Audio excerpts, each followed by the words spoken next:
प्रणाम, नमस्कार। बहुत स्वागत है आपका उस कार्यक्रम में जिसका नाम है हे प्रभु आनंददाता। आज इस कार्यक्रम में हम जिस विषय पर बात कर रहे हैं वो विषय है दान। दान एक ऐसा विषय है जिसको लेकर हमारी समझ कई बार बहुत सीमित है और कई बार हो सकता है बहुत असीमित भी हो, दोनों ही चीज़ें हो सकती हैं।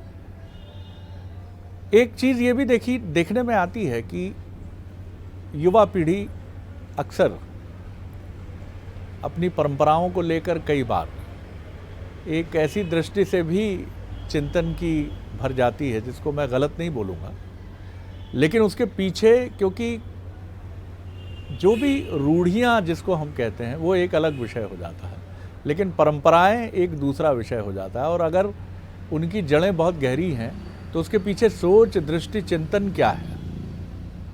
अब किसने ये कहा होगा कि नेकी कर दरिया में डाल।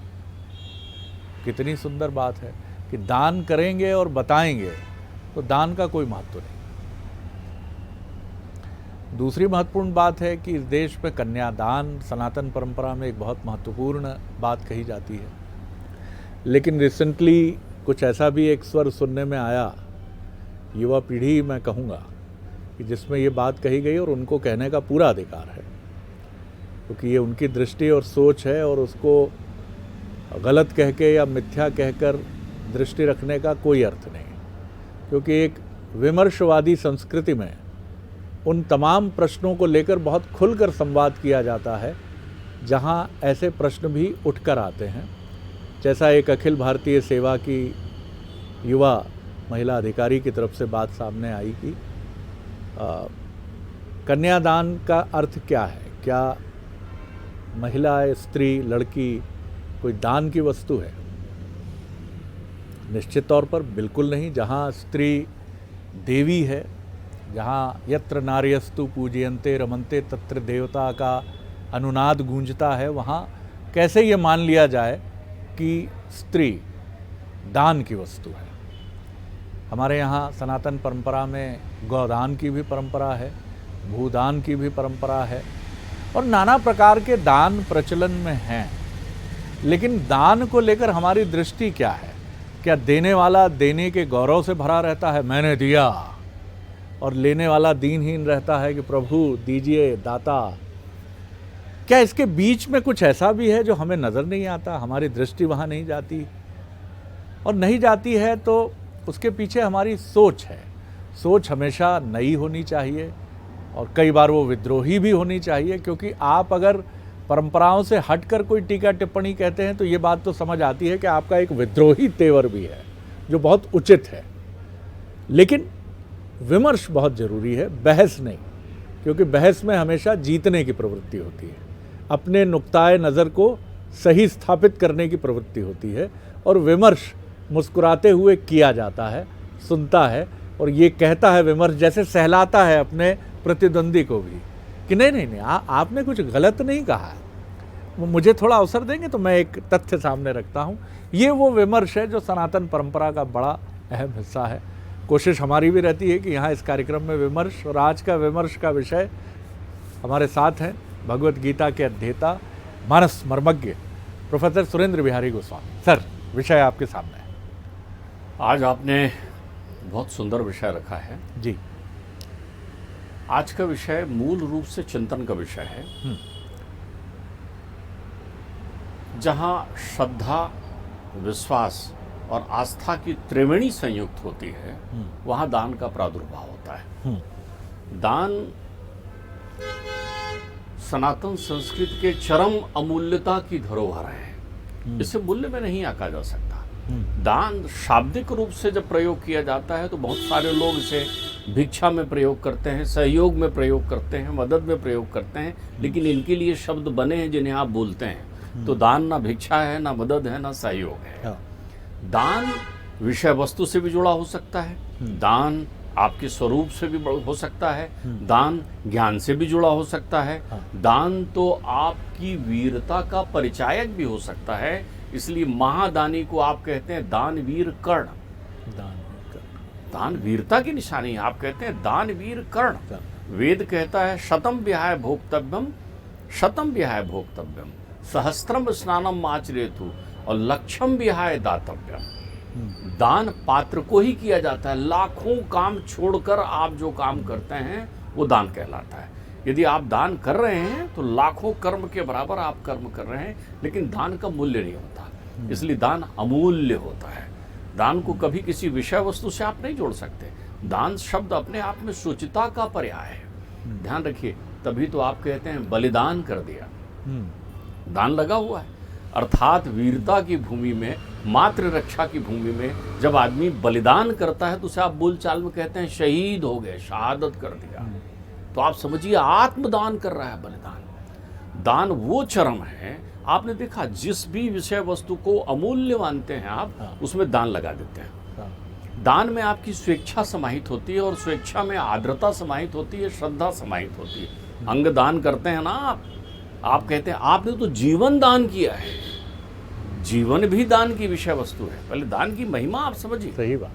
आप कहते हैं उन्होंने जीवन दान कर दिया, उन्होंने अंग दान कर दिया, क्योंकि आपके पास उसके लिए उस चरम शब्द के अलावा विकल्प नहीं है जिसका आप उपयोग कर रहे हैं। उसने बलिदान कर दिया अपने आप को, जौहर जिसे आप कहते हैं, बलिवेदी में चढ़ गए, वो शहीद हो गए उन्होंने। और तो और दान का सुंदरतम चित्रण, सामने विकट समस्या है संसार के सामने, बड़ा विशाल दैत्य खड़ा हुआ है वृत्तासुर, जिसका विनाश असंभव है और उसका विनाश हो सकता है दधीचि की हड्डियों से।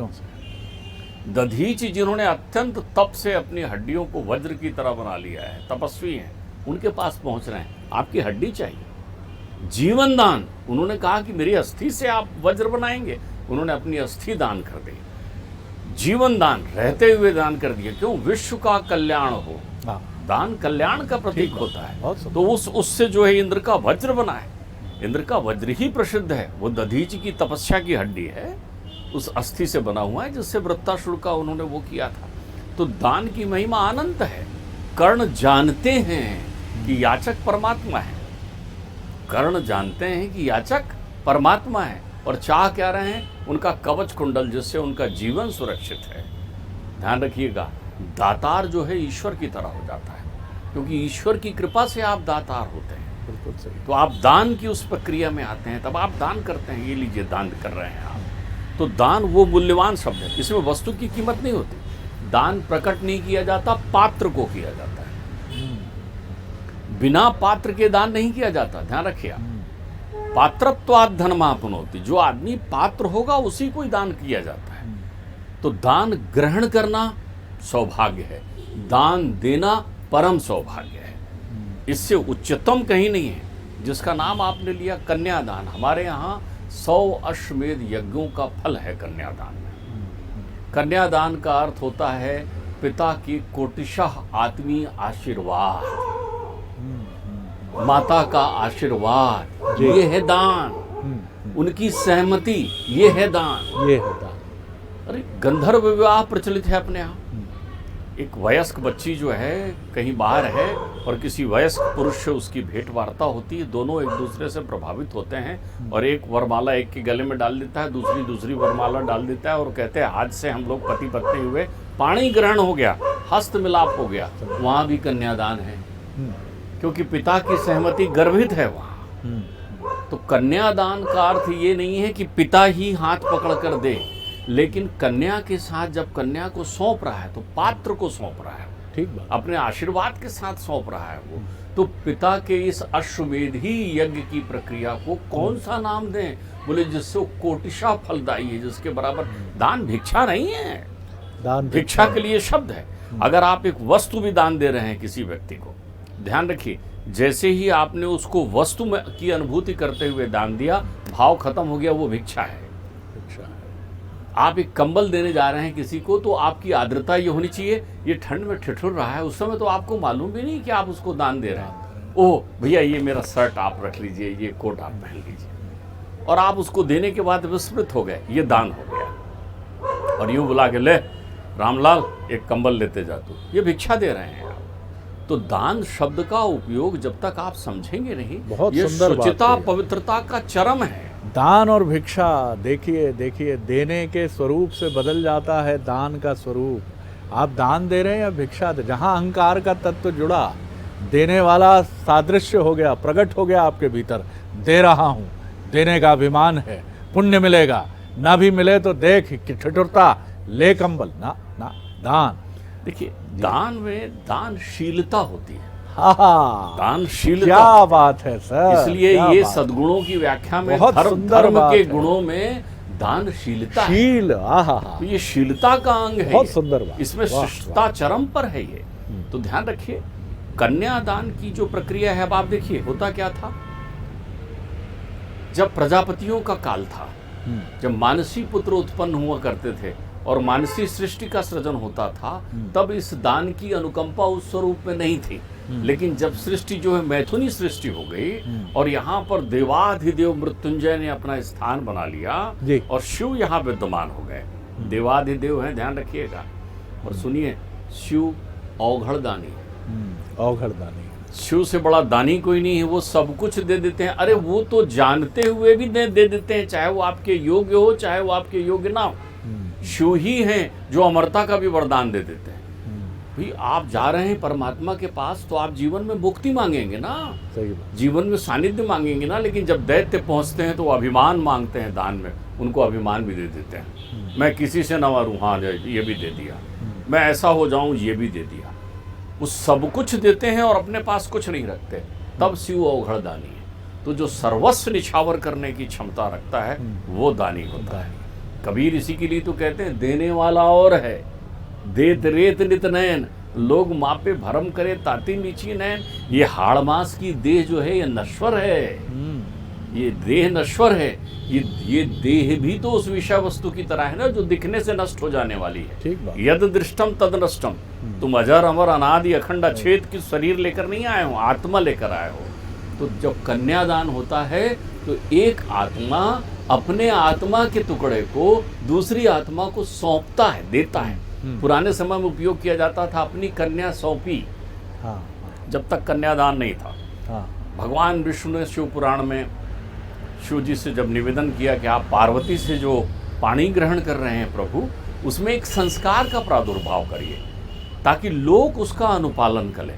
तो सबसे पहले विवाह की वर्तमान पद्धति के प्रणेता, रचेता, आदि पुरुष शिव हैं। शिव और पार्वती का जैसे विवाह हुआ है वैसे ही विवाह राम और सीता का हुआ है, वैसे ही विवाह रुक्मणी और कृष्ण का हुआ है, और वैसे ही विवाह घर घर आज होता है, क्योंकि उन्होंने एक विवाह की पद्धति का विस्तार किया।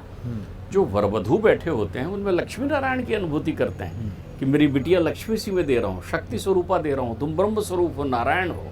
दोनों के पैर पखारते हैं, आह मेरी पुत्री को मैं सौंप रहा हूँ योग्य हाथों में। और उस व्यक्ति को ये भाव रहता है कि आहा मेरा इतना सौभाग्य जगह है कि आज मुझे लक्ष्मी प्राप्त हो रही है। ये प्रक्रिया है पाणी ग्रहण, हस्त मिलाप, इसको दान कहते हैं। और इस दान में कोटि यज्ञ का फल होता है। ध्यान रखिएगा, सनातन संस्कृति कहती है जिसके जन्म जन्मांतर के बहुत पुण्य होते हैं उनके यहाँ कन्या होती है। आपने पढ़ा नहीं ना, आपने सनातन संस्कृति पढ़ा नहीं जी। बहुत सारे लोग इस चीज पर अध्ययन से चूंकि पीछे रहते हैं तो वो ये समझ लेते हैं कि कन्या और पुत्र का भेद सनातन संस्कृति कर रही है। सनातन संस्कृति गृहस्थ के बारे में बताती है। धन्नो गृहस्थ आश्रम। तुम यदि गृहस्थ जीवन जी रहे हो तो संसार में माया की परिक्रमा करते हुए परमात्मा का चिंतन कर रहे हो, तुम्हें मुक्ति सबसे पहले मिलेगी यदि तुम्हारे अंतर चिंतन में ज्ञान जागृत हो गया। यहाँ बात पूरी नहीं हुई। गृहस्थ जीवन है तो संतान आएगी तुम्हारे जीवन में, या संतान नहीं आएगी तुम्हारे जीवन में। ठीक बात। दोनों ही विधान एक से हैं। जिनके यहाँ संतान है वो भी संतान छोड़कर जाएंगे, जिनके यहाँ संतान नहीं है वो भी दुनिया छोड़कर जाएंगे। जाना तो है आपको। हमारे यहाँ संतान शब्द, ये बार बार मैं लोगों को ध्यान दिलाता हूँ और उस पर विशेष ध्यान दें। हमारे यहाँ संतान शब्द नपुंसक लिंग है। कहीं नहीं लिखा है कि संतान हुआ और संतानिन हुई। अब संतान को हम भेद दृष्टि से विभाजित करते हैं, लिंग अनुसार विभाजित करते हैं कि ये लड़का है ये लड़की है। लेकिन दक्ष प्रजापति ने जब कोटि जन्मों का उनका पुण्य जागृत हुआ था और उन्होंने जो है गन्धमादन पर्वत पर तप किया था, तब भगवती से आशीर्वाद लिया था कि मेरे घर कन्या की तरह आओ। जब हिमालय के भाग्य जागृत हुए थे तो उन्होंने जबकि उनके यहाँ मैनाक था, उनकी संतानें थीं, 100 पुत्र थे उनके, सारे पर्वत उनकी संतानें हैं, लेकिन उन्होंने भगवती की दिव्य आराधना की कि हे भगवती, हमारे ऊपर कष्ट पड़ता है तो हम देवताओं की शरण में जाते हैं, लेकिन देवताओं के ऊपर कष्ट पड़ता है तो वो देवी के शरण में जाते हैं। जब तक प्रकृति का संयोग नहीं होगा ब्रह्म प्रकट ही नहीं होता। इसलिए स्त्री जीवन, स्त्री धन और कन्या, ये संसार की अतुलित पराक्रम की, तो जो अपनी कन्या का दान करता है, फिर ध्यान रख लीजिए, भिक्षा नहीं देता, वस्तु नहीं देता, अगर वो वस्तु भी दे रहा है और भाव दान के हैं तो वो वस्तु अनमोल हो जाती है। दान में दी गई वो वस्तु अनमोल हो जाती है। उपहार और दान में अंतर है, गिफ्ट नहीं है दान अंग्रेजी का।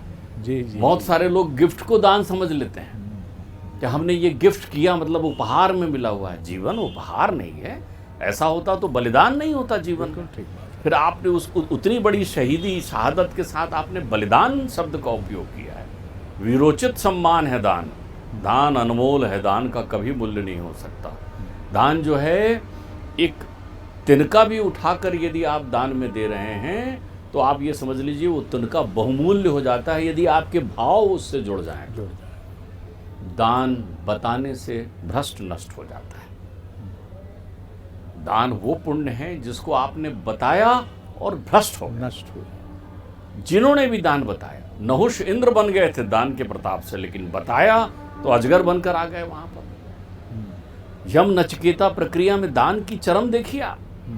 इतनी जिज्ञासाओं का प्रश्न किया नचिकेता ने विश्रवा से, अपने पिता से, इतनी जिज्ञासाएं, तो उन्होंने कहा तुम्हारी इतनी जिज्ञासाओं का उत्तर तो तुम्हें धर्मराज ही दे सकते हैं, जाओ यमराज के पास। उन्होंने कहा जी पिताजी, कितना बड़ा सौभाग्य कि आपने मुझे यम को दान कर दिया है। वो कितने शूरवीर हैं, वो भारतीय सनातन संस्कृति के शूरवीर हैं जिन्होंने जीवन दान दिया। 17 बार आक्रमण किया जरासंध ने। कहाँ? मथुरा में, द्वारकाधीश के पास। उसके अस्त्र शस्त्र सारी चीजें जो है छिन्न भिन्न करके, पराजित करके, यूं सामने खड़े करके दिखा के, सेनाओं का नाश करके हर बार जीवन दान दिया, छोड़ दिया जाओ। रुक्मी ने आक्रमण किया शिशुपाल इत्यादि को लेकर, जब वो रुक्मिणी का हरण करके आ रहे थे, तब परमात्मा उनको मारने के लिए जब उद्धृत हुए युद्ध में पराजित करके, तो बलराम ने कहा नहीं नहीं, हमारे संबंधी हैं, इनको मार नहीं सकते आप। तब उन्होंने जीवन दान दिया वहाँ पर। तो जीवन दान की अलौकिक प्रक्रिया, द्रौपदी ने अपने पुत्रों का वध करने के बाद भी जीवन दान दिया अश्वत्थामा को। तो ये दान का अर्थ आप समझिए। देखिए, कोई भी ऐसा शब्द नहीं है। सबसे पहले आप एक बात समझ लें, बोलचाल की भाषा से आप ज्ञान लेकर के। दूसरा, लोक रंजन के लिए, लोक रंजन के लिए आप ऐसा अपनी परंपराओं के संदर्भ में कोई टीका टिप्पणी मत करिए। कभी भी आपकी माँ तुलसी की पूजा कर रही है और लोक रंजन के लिए आप 4 लोगों के बीच बैठ कर कहें क्या ये तुलसी की पूजा करते हुए बैठे हो, ठीक बात। ऐसा मत करिए आप। परंपराएं जो है सनातन संस्कृति की मर्यादाओं से उत्पन्न है। आपका अधिकार, आप अपने अधिकार से बाहर जाने का क्रम मत करिए। बिल्कुल ठीक बात। अपने माता पिता के अधिकार को उनके अधिकारों से वंचित मत करिए। आप जान नहीं रहे हैं, little knowledge is always dangerous things, अंग्रेजी में कहावत है। तो ध्यान रखिए, वो परम सौभाग्यशाली हैं जो कन्यादान करते हैं। वो परम सौभाग्यशाली हैं जिनके जीवन में दान आता है। ठीक बात। वो परम सौभाग्यशाली हैं जिनके अंतर चित्त में दान की भावना आती है, क्योंकि दान करने वाला संसार में बलिदान की कथा लेकर जाता है। बहुत सुंदर बात आपने कही। और मैं फिर कहूँगा कि यहाँ किसी द्वंद्व को हम ना देखें। जो इन पर प्रश्न उठाते हैं, मैं फिर कहूँगा विनम्रता से गोस्वामी जी के समक्ष कि ये उनका अधिकार है। जैसे हम कई ऐसी परंपराओं पर सवाल उठाते हैं जो आती हैं जीवन में। पश्चिम के कई त्यौहार हैं जिन पर प्रश्न उठता है और फिर ये बहस छिड़ती है कि साहब वैलेंटाइन डे पर आप क्यों बात कर रहे हैं, क्या है वैलेंटाइन डे। दरअसल ये चीज़ें बड़ी शाश्वत हैं, हमेशा चलती रहेंगी, लेकिन प्रश्न उठना ही चाहिए। मनुष्य के मन में जिज्ञासाएं देखिए उत्पन्न होती हैं, तभी हम उनके उत्तर ढूंढने निकल पड़ते हैं। युवा पीढ़ी को या जिज्ञासु पीढ़ी को, उसकी उम्र कुछ भी हो, उसको ये पूरा अधिकार है कि वो प्रश्न करे। हाँ, इतनी गरिमा की अपेक्षा ज़रूर होती है कि प्रश्न शालीनता से किया जाए, उसमें उपहास का, निषेध का, नकारात्मकता का तिरस्कार का, विद्वेष का भाव ना हो। उसमें ये जिज्ञासा हो कि आखिर तुलसी की पूजा हो रही है तो भारतीय समाज किस तरह का समाज है? क्या हम प्रकृति प्रेमी समाज हैं कि बरगद की पूजा, केले की पूजा, नाना प्रकार के वृक्षों की पूजा? तो इसके पीछे हमारा भाव क्या है? ऐसा नहीं होना चाहिए कि ये भाव किसी अंग्रेज़ी की बड़ी सी पुस्तक में बहुत गरिमामय तरीके से डिफ़ाइन करके सामने आया है और उसका पब्लिकेशन पेंगुइन ने किया है तो वो हमारे लिए मान्य हो जाए। मैं उस पढ़ी लिखी पीढ़ी की बात कर रहा हूँ जिसके ऊपर ये आक्षेप किया जाता है, जबकि वो बहुत समझदार पीढ़ी है, मैं जानता हूँ, और वो हर उत्तर को समझकर मुस्कुराकर उसको आत्मसात करती है। तो ये प्रश्न भी जहाँ से आया है बहुत बढ़िया प्रश्न है, मैं धन्यवाद करता हूँ उन्होंने इस प्रश्न को उठाया। लेकिन इस प्रश्न का एक विनम्र उत्तर गोस्वामी जी ने भी दिया है। इससे आप सहमत भी हो सकते हैं, असहमत भी हो सकते हैं, आपका अधिकार है। गोस्वामी जी एक संक्षिप्त टिप्पणी। देखिए, एक निवेदन करूं, प्रश्न और जिज्ञासा में अंतर है जी। यदि आपके अंतर्चित्त में जिज्ञासा उत्पन्न हो तो आप उसको बहुत अच्छे से समझ सकते हैं। प्रश्न के उत्तर यदि आपने अपने मन में पूर्वाग्रह के रूप में निश्चित कर लिए हों तो उनके उत्तर का अंतर नहीं होता। बिल्कुल एक छोटा चिंतन ये रखिए कि जब तक किसी विषय वस्तु को आप समझ ना लें, अगर मुझे उर्दू समझ में नहीं आती तो उर्दू में लिखी किसी बात पर मैं अपनी टिप्पणी करने का अधिकार नहीं रखता। यदि मुझे अंग्रेजी समझ में नहीं आती तो मैं अंग्रेजी की किसी बात पर अपना अधिकार नहीं रखता। तो यदि किसी को किसी संस्कृति की, परिवेश की पृष्ठभूमि और उसके पुराणगत विशेषताओं का परिचय नहीं है तो पहले वो जिज्ञासा करके उन चीज़ों को अनुभूत कर ले, मंथन करे, उसका आनंद ले, फिर व्यक्त करे। क्योंकि अधीरता में कही हुई बात में धीर यानी बुद्धि का अभाव। और ये दुनिया के किसी भी देश की, किसी भी संस्कृति, तहजीब या कल्चर को लेकर प्रासंगिक है कि ये ऐसा क्यों है। हो सकता है कई बार हमें बड़े ऐसे उत्तर मिलते हैं जो हमें बहुत ही प्रसन्न भी कर देते हैं कि अरे वाह, इसके पीछे तो ये दृष्टि है, ये सोच है। और निश्चित तौर पर सवाल इसलिए महत्वपूर्ण है कि कई इस तरह की चीज़ें जो रूढ़ियों में बदल जाती हैं वो फिर नुकसान भी करती हैं। जैसा हमने भारत में भी देखा है कि कई ऐसी परंपराएं जिनकी व्याख्याएं विकृत हुई और वो कालांतर में परंपरा, एक अच्छी परंपरा के स्थान पर रूढ़ियां बन गईं, क्योंकि मनुष्य का मन स्वार्थ से बहुत संचालित होता है। और जैसा हमने देखा कि कई बार आरोप लगे उस प्रथा को लेकर जो आत्म बलिदान की एक प्रथा रही, जिसको जौहर कभी कहा गया, वह आत्म बलिदान की प्रथा संपत्ति के षड्यंत्र में भी बदली और जिसके विरुद्ध राजा राम मोहन राय ने सती प्रथा के विरुद्ध एक अलख भी जगाई। तो ये दोनों ही पहलू हैं। इन दोनों पहलुओं को बहुत दृष्टि से, सम्यक दृष्टि से हमें देखना होगा कि एक परंपरा खोखली तब होती है जब वो रूढ़ी बनती है, विचार उससे गायब हो जाता है और उसके फॉलोअर्स भेड़ चाल की तरह उसको फॉलो करते हैं। लेकिन एक परंपरा ऐसी होती है जिसके बारे में, जिसको करते समय, जिसको अपने परिवार में पीढ़ी दर पीढ़ी शिफ्ट करने के साथ, हस्तांतरित करने के साथ हर व्यक्ति इसको लेकर ज्ञानवान होता है कि हम इस परंपरा को फॉलो क्यों कर रहे हैं। इसके कुछ बेहतरीन फ़ायदे भी हैं और दूसरा, मन बड़ा प्रसन्न होता है। जो भी कारण हो, बहरहाल अगले एपिसोड में एक और विषय लेकर उपस्थित होंगे। बहुत धन्यवाद गोस्वामी जी, नमस्कार, प्रणाम।